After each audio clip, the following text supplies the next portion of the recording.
Why do we have to take care of our father? It is your job as the poor couple to take care of the elderly, so why don't you all stick with each other? With these words, my sister forced us to take care of our father. I'm sorry for all the trouble I have caused you two. I didn't tell you, but the truth is... My father, sick and frail, told us the shocking truth as he lay in bed. My name is Kevin, I'm 27 years old and I work in a factory. I've been married to my wife, Jane, for exactly 1 year. We are newlyweds and we are very close and happy. Jen and I met through a friend. I think you both would be a good match. So, my friend, Jane, and I met up. I was immediately attracted to her. She is kind, has a cute little face that scrunches up when she smiles, and we're on the same wavelength when we talk. She was also attracted to me. I like your voice and your energy, and I feel very comfortable with you. I don't feel like I've met anyone like you before. I was very happy to hear her say that, and I felt like I've always known her. We started seeing each other right away and started dating. We had a really good chemistry and just enjoyed being together, so we decided to get married very quickly. We got married just 1 month after we started dating. I am sure that it is very fast in general, but for us, it was more than enough time. She and I have the same taste in food, and she does her share of the housework. She has lived alone for a long time, so she can cook and clean well. So, I am living a stress-free life. I work hard at a factory. I'm a very good cook, probably because I am very good with my hands, and she loves my cooking very much. Because we get along very well, my wife and I were living very peacefully and happy days. As we were having a good time like that, the months went by quickly, and soon, a year had passed since we got married. I thought that Jane and I would continue to get along well and spend happy days together, but something unexpected happened. However, something unexpected happened. My father collapsed. He's now 70 years old, and it seems that his body has been worn out from all the physical work he has done since he was a young man. He is now in need of nursing care, and we have decided to discuss with my in-laws how to take care of my father. However, it is really a talk among the four of us. My wife and I, and my sister Leah and her husband. My mother had already passed away several years ago, so it was necessary for us, the children, to discuss about our father, who lives alone at home. However, I was not very keen on this discussion, because I was not very fond of my sister. She is 32 years old, 5 years older than me, and she made fun of me and Jane every time we met. I wonder how she could be so fond of marrying my brother who works in a factory. But when I heard that she was a lowly office worker, I understood. She is so different from me. I'm a college graduate and an office worker, and Jane is a college graduate as well, but you two are, how should I put it, are a couple of the lowest class. Loser is a good word to describe you. My sister made such a comment when Jane and I were meeting each other's parents. At that time, both Jane and I were absolutely stunned. My parents looked at my sister with wide eyes. If my father had not immediately yelled at her, the atmosphere would have been quite terrible, so neither Jane nor I wanted to talk to my sister. But we knew we had to have a proper discussion about my father, so we contacted my sister. The only time we could decide what to do as a family was now, when my father was in the hospital. When we called my sister and her husband, saying that we had something important to discuss with them, they came over to us with a very troublesome look on their faces. The moment they arrived, Matt swore at us, saying, "We don't have time for this, so don't bother calling." I knew that if I reacted to him, I would lose, so I let it pass and got right down to business. I think you know that our father has fallen ill and that he will need care in the future, so now we need to discuss who will take care of Dad from now on. My sister looked at me with wide eyes and said, "Why do we have to take care of him? We don't want to. We don't want to live with an old, dying man every day." I couldn't believe my ears. He's her father too, and now that our mother was gone, he was our only parent. How could she call him an old, dying, old man? "Leah, you can't talk like that. Our dad took great care of us, right?" "It's only natural for parents to do that. A parent who doesn't care about his or her children is a scumbag." If you just listen to the words, they sound powerful and righteous, but Leah was just really ungrateful. It is your job as the poor couple to take care of the elderly. It's just fine for you to stay with each other. You are all living a low life. You are living a life of obscurity, and Dad is an old man who is just going to die. You have nothing to worry about but each other, so why don't you get to know each other better by complaining about all kinds of things? With these words, my sister forced us to take care of our father. "That's enough. We will take care of him. We can't leave it to you." "We won't do it, even if you leave it to us. We don't have time to deal with that old man. Caring for him is a job for poor people like you who have time to do it. I hope you finally understand the difference in our positions." As usual, she is still a very bad person. She is very concerned about her educational background and title, and she is very harsh to those who have a lower status than her. Jane, too, was disgusted by my sister's comments. "I already understand. You disliked our father so much, didn't you?" "Of course I did. He had a lowly job and was a very poor father." "So, what if civil servants have a modest job?" "It's dull for me. I'm in the planning and development department of our company, and every day I'm trying to come up with new ideas and plans. For a creative person like me, Dad's job is boring, just like you guys who work in a factory and have an office job." Leah always seems to have to end the conversation by cursing us. Leah's husband is like a dog, just smirking and nodding at her comments. We finally just let Leah's bad words slide and ended the discussion. Later that day, we went to Dad and reported that we would be moving in with him and taking care of him. He was very apologetic about the trouble he was causing. "I'm so sorry. You both just got married, too." Dad apologized saying that, but neither I nor Jane cared about that. He was a very kind man, so I had no qualms about moving in with him. "Oh, Dad, don't worry about that." "Yes, we talked it over and decided to move in with you." "Thank you both so much." Thus, we moved into my parents' house and started living together with Dad. I said I would cut my hours at the factory and focus on caring for him. Jane took care of the housework, and the rest of the caregiving was done with a good balance of support from both of us. Dad was very happy to be living with us because he had been alone since my mother passed away. "I'm very happy to be able to share a meal with you like this. Thank you so much, you two." Dad is a very kind and disciplined person. He always expresses his gratitude to us in this way, so it was no hardship for me and Jane to take care of him. However, contrary to her thoughts and feelings, his health got worse and worse. One day, we took him to the hospital because he was having a hard time, and the doctor made an unexpected comment. "It seems your father has cancer." "What?"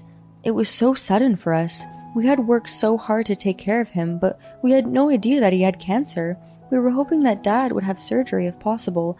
If it would prolong his life, we wanted him to have it done. But then Leah and her husband intervened. When we explained Dad's condition, Leah, of all people, insisted that he should not undergo the surgery. When I asked her why, she replied, "Because if we pay for the surgery, our inheritance will be reduced. He's old and dying anyway, so there's no reason to waste money." This was the last straw for both Jane and me. "That's enough. That's a very strange thing for you to say. Are you still a human being? You're a money-grubbing and self-serving person. I'm sure Dad and Mom must have been very embarrassed to have you as their daughter." When I said that, Leah's face turned red and she got angry. "What kind of uneducated person like you are talking to me like that? They must have been so proud to have a child as talented as me. It is you who should be ashamed of yourself. Why don't you at least flatter Dad and make him like you for the last time?" "That's enough. I guess there is nothing I can say to you."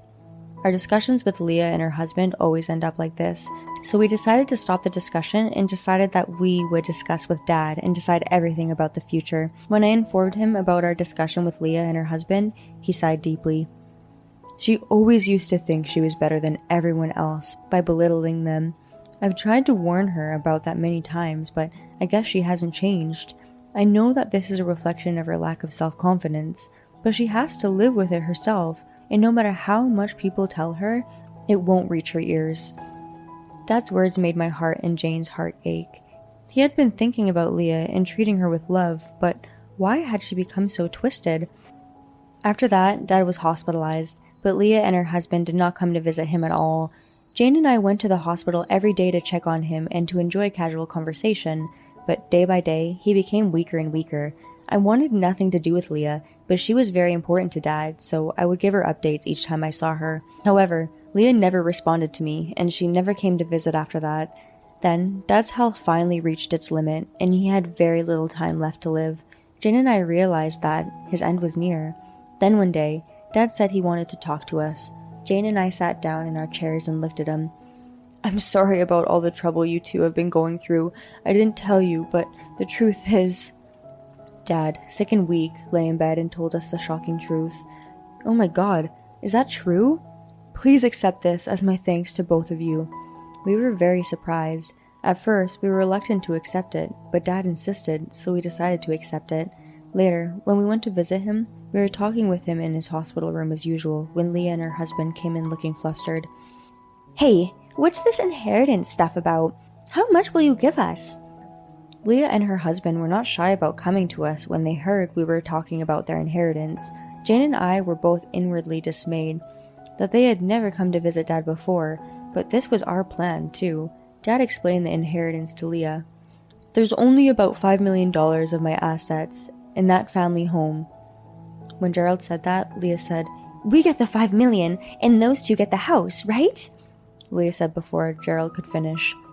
"They lived in that shabby house, didn't they? They should inherit it and live in it." Leah again made a condescending remark to us. Then Dad said, "I see. Well then, it can't be helped. Even though that house is old, it's in a pretty good location, and according to the appraisal, it's going to sell for over $15 million. Leah and her husband's eyes widened at those words. "You should have told us that kind of thing quickly. We'll inherit the house. We'll give you $5 million. You have no problem with that, do you?" Leah glared at us. I sighed and said, "I don't need it. Do what you want," I replied coldly. Leah and her husband started grinning. "Let's buy a luxury car with the money from the sale of the house." They were talking about something like that. How inappropriate for Dad to hear, who was not even dead yet. After the discussion about the inheritance, Leah and her husband quickly left. Dad looked a little sad to see Leah's money grubbing and her lack of concern for him. Gerald said, "I'm lucky to have you both, aren't I? Thank you so much." Dad told us with a carefree smile. A week later, he passed away. Jane and I were saddened, but we did everything together from the arrangements and preparations for the funeral. Leah and her husband did not help us, but only attended the ceremony. After the ceremony, they came to us and told us that the house was theirs, and that we should leave as soon as possible.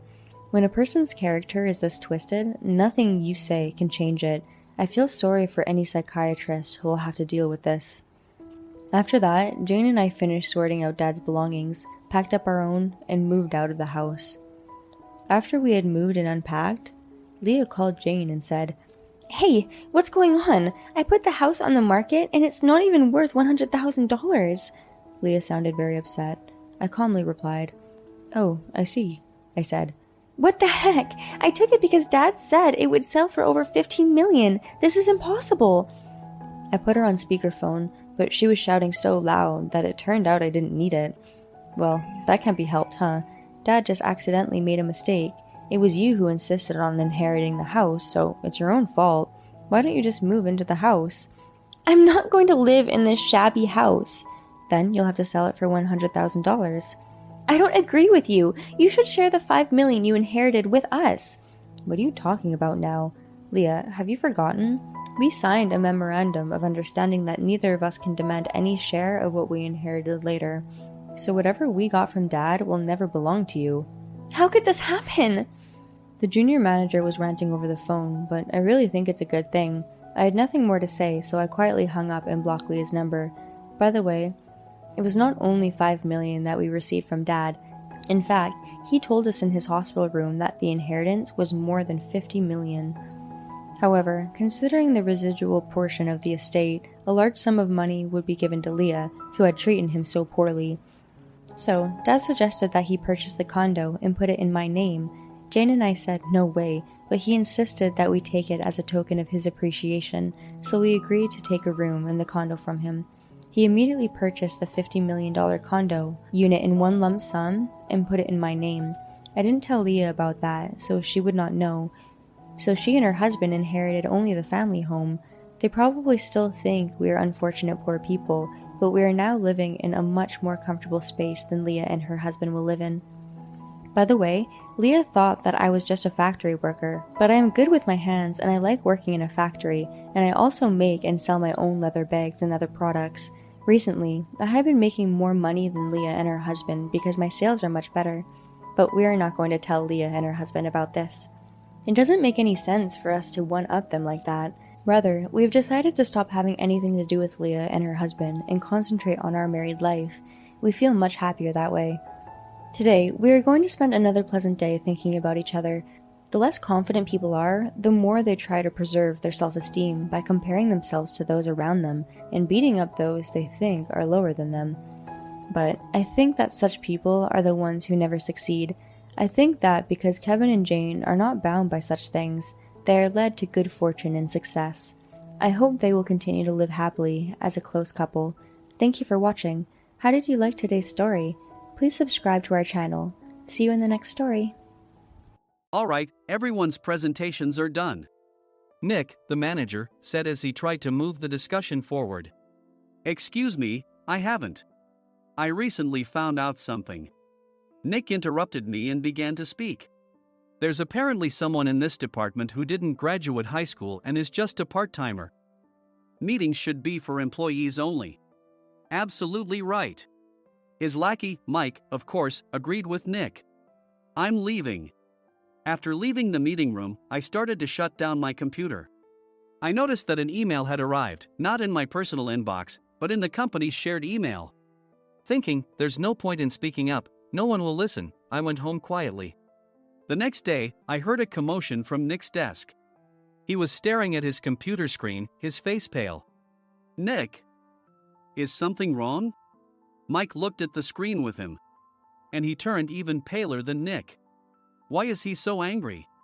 Knowing the reason for Mike's distress, I thought to myself, serves them right. My name is Adam. My mother passed away when I was in the 9th grade, and I was raised by my father. Well, you could hardly call it being raised. After my mother passed, my father changed. He drowned his sorrows in alcohol, and though he still went to work, he squandered our living expenses on horse racing. Because of that, I had to start working part-time as soon as I entered high school. Every month, I went to the convenience store with bills in hand that couldn't be auto-deducted from my father's account. Even though I endured it because I didn't want to be alone, I reached my limit in my second year of high school and dropped out. I found a live-in job at a distant inn. Thank you for everything. The day I left home, my father, still staring at the TV, spoke. Take care. That was our last conversation.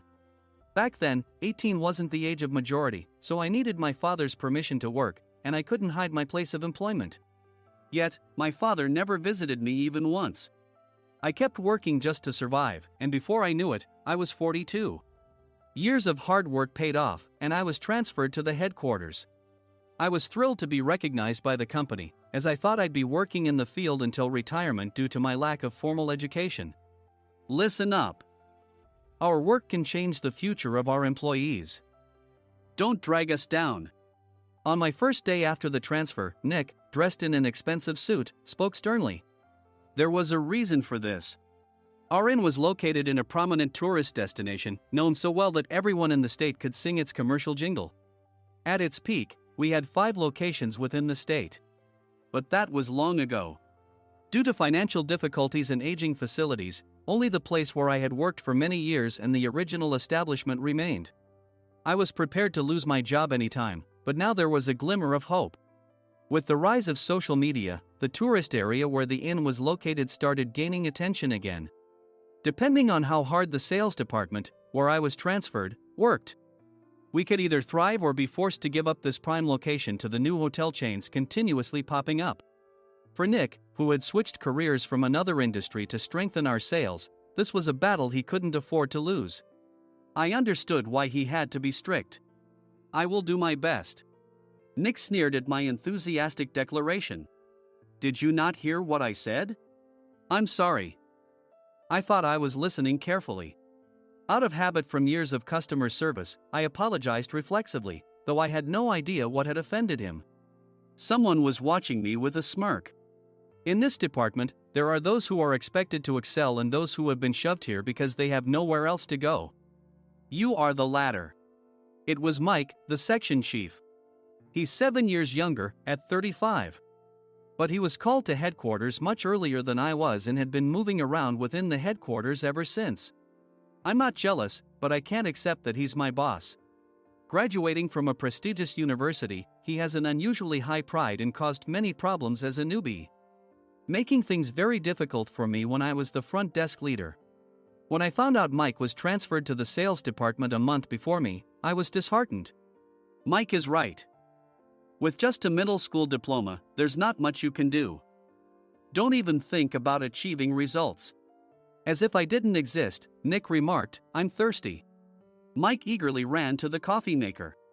It seems Mike is Nick's lackey. I regretted being happy about my transfer to headquarters, wishing I had stayed on site forever. Send a direct mail to every company on this list by the end of the day. Nick only assigned me tasks that even a new graduate could handle. What? There are over 1,000 companies. You want me to send to all of them by today? Yes, if you and your fellow misfits split the work, even those with nowhere else to go should finish by today.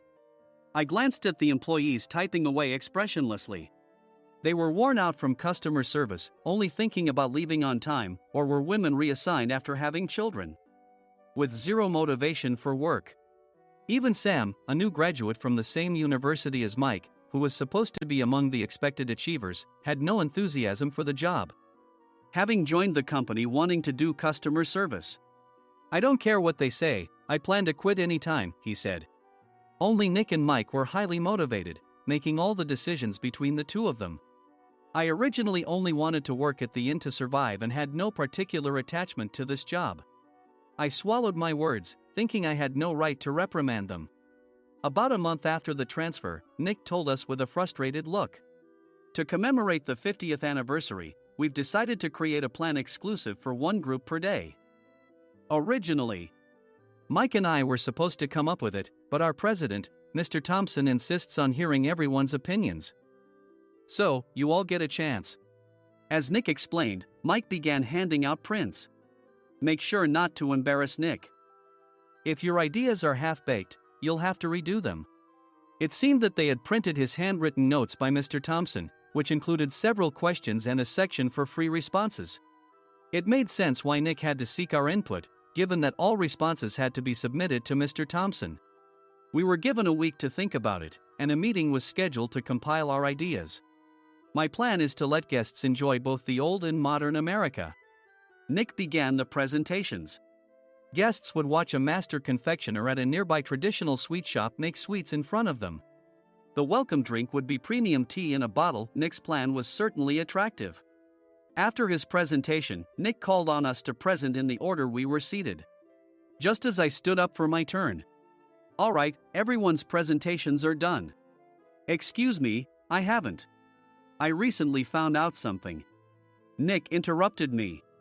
There's someone in this department who didn't graduate high school and is just a part-timer. He was likely talking about me. I joined the company as a part-timer and was made a full-time employee when I turned 20. That was 20 years ago, so Nick and Mike probably had no chance to know until recently. Meetings should be for employees only. Absolutely right. After that, Nick kept creating opportunities to solicit everyone's opinions, purposefully excluding me from speaking. The meeting unexpectedly heated up and went past the scheduled end time. A few people asked to leave, and the discussion continued with the remaining few. Still here? Normally, you'd leave in that situation. Though I had no attachment to the job initially, hearing kind words from customers made me want to make them happier. For someone like me, with nowhere to go, the inn was my home and customer service was my life. I felt pathetic about my current self. I'm leaving. I left the conference room and started shutting down my computer. I noticed an email had arrived, not in my personal inbox, but in the company's shared email. Thinking no one would listen to what I had to say anyway, I quietly went home. The next day, while preparing the DM as instructed, I heard a commotion from Nick's desk. In his haste to stand up, he hit his knee on the desk. He stared at his computer screen, his face pale. Nick! What's wrong? Mike, thinking he should be the first to rush over, approached Nick while still wearing his coat. He peered at the screen with Nick. And he turned even paler than Nick. Why is he so angry? Who is responsible for this company?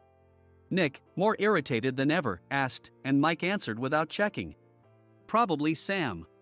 Sam wasn't there because he was attending a morning training session for new hires. Nick gave up on getting angry and returned his gaze to the screen. They were looking at an email that arrived right after the end of the working day yesterday. Apparently, no one, including me, had checked it before leaving. The email was from a large company that used us for their annual employee trips. The president and executives of that company also frequently used our services personally.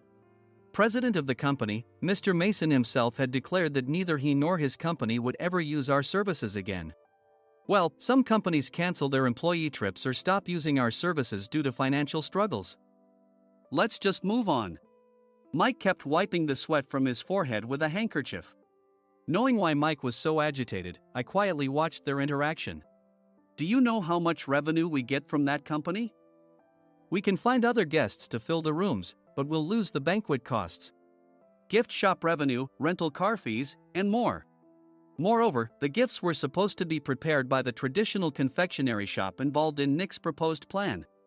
If it's known that we incurred such a huge loss at this critical time, Nick's position in the company would be jeopardized. Nick took a deep breath, seemingly trying to calm himself. All right, Mike. Go to New York right now and apologize to Mr. Mason. What? You're coming with me, right? I have urgent work to do. I trust you, which is why I'm entrusting this to you. Please. Mike, believing Nick's sincerity, agreed with a determined look on his face, saying, yes. That's Nick for you. Even if Mike went to apologize, Nick would shift all the blame onto him if the client didn't change their mind. Well, it was Mike's fault to begin with, so it served him right. About 3 hours later, Sam answered a call from somewhere and repeatedly apologized, saying, I'm very sorry.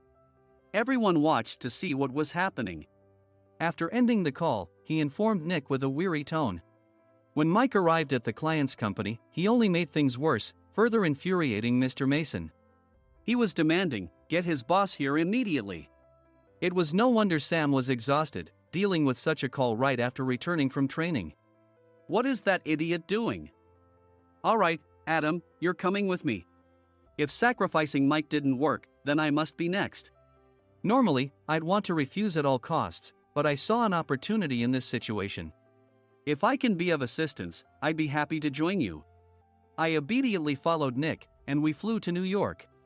When we introduced ourselves at the reception, it became clear how serious the situation was, as the receptionist personally escorted us to the president's office. Angry voices leaked through the door, making both Nick and me uneasy. Excuse me. I'm Nick, the supervisor. I understand my subordinate has caused you trouble, and I deeply apologize.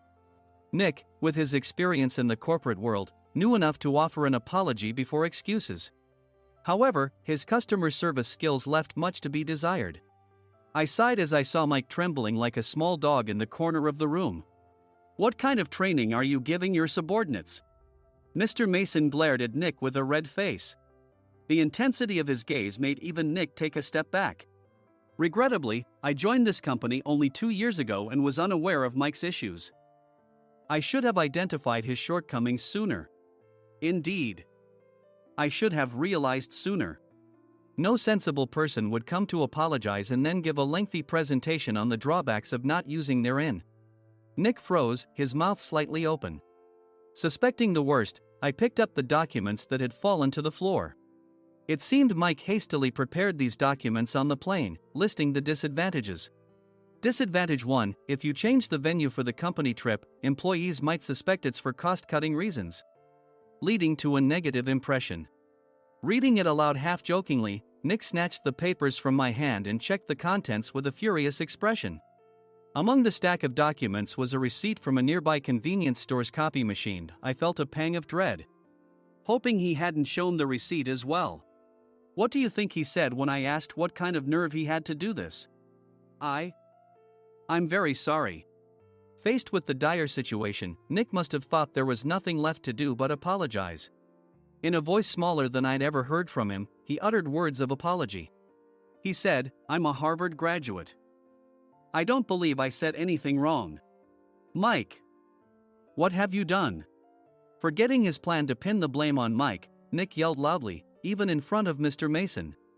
I didn't do anything wrong. You're still saying that? Look at him. Mike pointed at me with a shaking hand. I was assigned to headquarters in my 20s and now I'm a section chief. This guy only made it to headquarters at 42. Everything I've done proves I was right.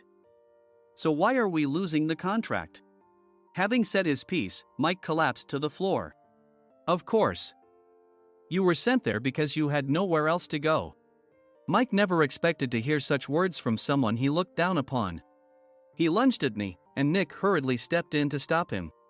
Mr. Thompson told me Mike is a quick thinker, and to take good care of him. There's no way he was pushed aside. Don't make things worse here. He didn't say quick thinker, he said only quick-witted, didn't he? I don't remember that part. I recalled the many troubles Mike caused when he was a newbie. When Mike was on the front line, his pride was so high that he never apologized to customers. Customer service, especially in our job, doesn't work alone.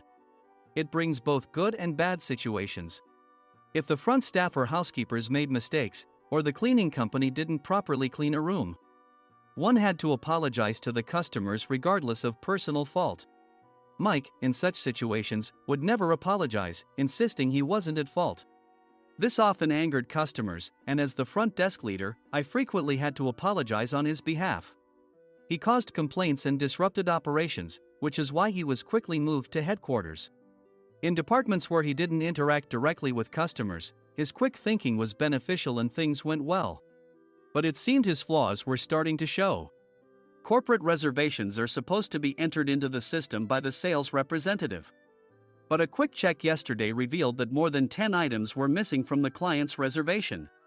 The handover document clearly stated what needed to be prepared. Why didn't you enter it into the system? Why do we have to give them special treatment? Filling rooms near the banquet hall, setting up all the food in advance. Specifying the brand of wine, they're too demanding. No wonder he always angered customers, I thought, feeling a headache coming on. Grouping them in rooms near the banquet hall is for our benefit too. It makes it easier for the staff to set up beds and serve breakfast since everyone's schedule is synchronized. As for the other requests, Mr. Mason suggested them to lighten our load. I didn't know that. Nick finally seemed to realize that Mike was the one who had angered the client. What did you say to them? I just told them we wouldn't give them special treatment anymore. We shouldn't waste effort on things that don't bring in money. I was utterly exasperated at his lack of understanding of customer service. Of course, we shouldn't comply with unreasonable demands. But carrying over successful practices from past stays makes customers feel remembered and enhances their experience. Good memories encourage repeat visits. That's part of our job. I looked down at Mike, who was sitting on the floor. In our job, nothing is a waste. Mr. Thompson likely moved you to the sales department, hoping you'd finally understand this. How do you think he feels now that you failed to meet his expectations? Mike, tears in his eyes, fled the president's office. I was amazed he still hadn't apologized. You have it tough, Adam. It's okay, we're all employees of the same company. I deeply apologize for this disrespectful incident. Especially after all the care you've shown us. If it weren't for you, Adam, I really would have stopped staying here. When I heard you were moving to the sales department, I was willing to reconsider if you handled it. Seeing us talk so amicably, Nick's face contorted. Do you two know each other? Adam's service is excellent. I always requested him specifically. Normally, we don't accept specific staff requests, but we made an exception for Mr. Mason, adjusting my shifts accordingly. He had personally stayed at our hotel just before my transfer, and during casual conversation, I mentioned, I'm moving to the sales department soon. If I hadn't told him then, things could have been much worse. Please continue to take care of us. I look forward to it. On the return flight, Nick awkwardly offered me a can of beer. It's still working hours. Of course, I had no intention of forgiving him for a single beer. Nick might try to pin everything on Mike and avoid any consequences. While pondering this, a startling fact came to light. Nick, the tea bottles for the plan have arrived. I handed Nick a bottle labeled with our inn's name. They look good. What are you talking about? These are plastic bottles. I had assumed we would use the trendy, high-end bottling tea. But what arrived were ordinary plastic bottles of tea with customized labels. The only unique aspect was the label, which had the inn's name, making it look customized. Upon further investigation, I discovered that a substantial amount of money was set to be paid to the tea company. It was priced like bottling tea. Does this plastic bottle really cost $100 each? The tea inside is specially blended for us. The extra cost is for that. Wouldn't it be better to use another tea company? Or is there a specific reason we must use this one? As Nick continued to make excuses, I showed him a printed email. I informed the tea company's president, Mr. Mitchell, that we discovered irregular payments and he confessed. He said you two were high school classmates and planned to split the extra money. That idiot. Why did he confess? That's not important. You should worry about yourself, this could turn into a police matter. Opening the bottle cap, I suggested. How about calming down with this tea?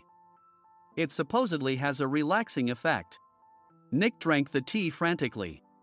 In the following days, decisions were made about their fates. Mike was reassigned to the General Affairs Department, with no chance of transfer or promotion, as per Mr. Thompson's orders. As for Nick, since the payment to the tea company hadn't yet been made, he narrowly avoided legal trouble. Instead, he was encouraged to leave the company, and to avoid further complications, Nick submitted his resignation. Rumor has it that connections between HR departments have made it difficult for him to find new employment. Even though it was good to have those two gone, something unexpected happened in the sales department. Everyone became motivated and united in refining the 50th anniversary plan. In the end, my plan was adopted. We collaborated with the Tourist Information Center to provide personalized guides. The plan, tailored to the number of guests, was truly special for the 50th anniversary. Hey, is Adam's family coming to stay? I immediately booked that special plan for my family. Sam noticed it on the reservation list and quickly picked up on it. Yes, I'm inviting my father. That's great. I might invite my parents too. I lacked the courage to face my father just as Adam. But here, with the confidence Mr. Mason praised, I felt ready. The 50th anniversary plan was a perfect opportunity to reconnect with my father. I hoped to bring back the days when we could laugh together as we once did.